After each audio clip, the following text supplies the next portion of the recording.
That changed things a bit, so we had to kind of step back.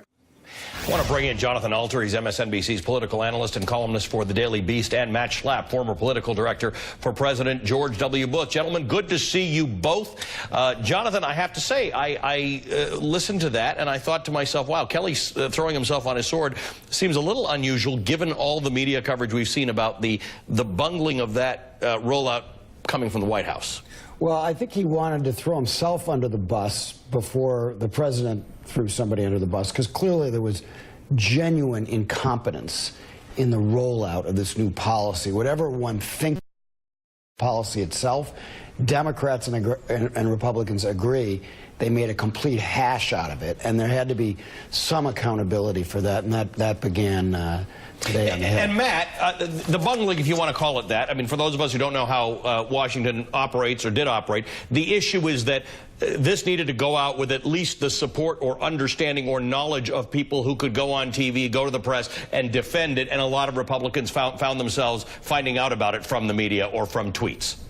Yeah, that's right. I know I was out of town for the weekend, and I was appreciative I was, because it's hard to know what to say because of the campaign rhetoric.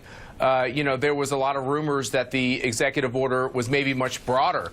The executive order that was issued is pretty tailored in scope, but even with that fact, there was confusion over what would happen to green card holders and such. So I think it's a fair criticism to say it's not even exactly like that TSA knew exactly how to execute this. Right. And we saw that in real time. We saw everybody not really being sure of it. Quinnipiac poll, I'm going to stay with this for a second, Matt. Quinnipiac poll shows, if you believe polls, 50% of voters now oppose the ban on immigration, which is a reversal from a month ago when 48% supported it and only 42% opposed it. How much of that do you think is people changing their mind, or this poor rollout of it? If they had had a chance to properly tell people what it was about, do you think more people would have been convinced?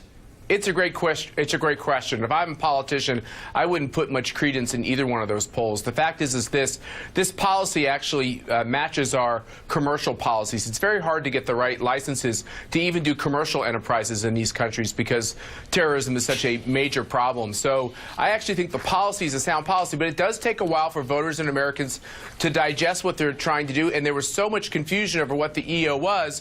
And now there's been all this talk about the fact that the rollout was bungled. We're not really talking about the policy. When it comes to the policy, I think the American people will think it makes common sense. You and I have been arguing about this for months, Matt. I'm not going to agree with that one either. I mean, let me just talk about something else for a second. Big problems with the policy. Let me ask you about this. Betsy DeVos getting the nod finally as the Education Secretary. Donald Trump tweeting this afternoon, Senate Dems protest to keep the failed status quo. Betsy DeVos is a reformer, and she's going to be a great Education Secretary for our kids. This is the line, a little more organized than the immigration rollout. This is the line that Republicans are using, that she is a disruptor. We all like disruptors in our economy. She's gonna upend the status quo.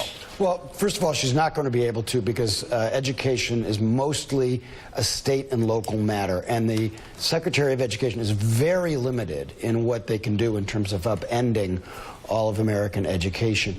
She was the first cabinet secretary ever who required the vice president to break a tie.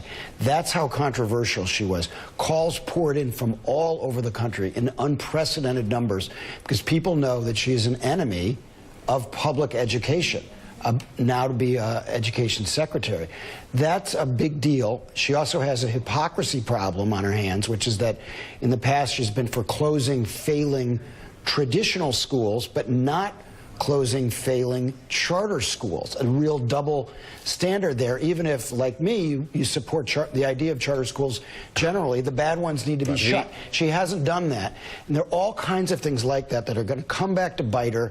She's going to have a really hard time being effective. So, Matt, whether or not you agree with Jonathan, there was some ambivalence amongst Republicans. So she had a tough time, and Republicans didn't really want to push that bus up the hill. Look, I give the left great credit that they, the NEA and their allies, had Capitol Hill buzzing with phone calls. There's no question. I agree that it was a large number of phone calls. I talked to a lot of Republican offices who are incoming. But here's the fact on education, which is Betsy DeVos is no friend of the teachers' unions. That's a fact. And the fact is she's been a critic and she's been a reformer, and there's no middle ground when it comes to these types of questions. So it was always clear that her confirmation was going to be close. I think it's unfair to say that she's an enemy of public education. That's really well beyond the pale. She's someone who's an education reformer. It doesn't mean you're against public education. It means that it needs to be better. And I think if we look at the last couple of decades, we can say there are huge gaps in what's happening in terms of what's being offered to kids across the country. And I'm okay with the idea of someone who wants to push to make it better. Matt, you and I are in probably a lot of agreement on this. I have been an education reformer for more than 20 years. There's a lot of middle ground between vouchers, giving public money, taxpayer money, to all kinds of private schools, including Catholic schools, Muslim schools, whatever, right, and support for the teachers union, and that middle ground is support for charter schools. That's where common sense reformers are right now. She's all the way out on one extreme, and that's why it wasn't just the unions that objected to her. Look, I think that there's no question. I give the left credit for trying to demonize Betsy DeVos. I know her well. She will do this country proud as the Secretary of Education, despite these critics. And I think it's the exact type of approach we need to change what is failing in our education system. So, Matt, basically what I've learned from this conversation is the White House has to get to you before they roll out policies and let you make the argument. Now you're going to earn. I'm going to get in trouble now. You take that back. Matt, good to talk to you guys. I wish I could have you guys back on for the conversation about reforming education as opposed to the politics about it. I get your point.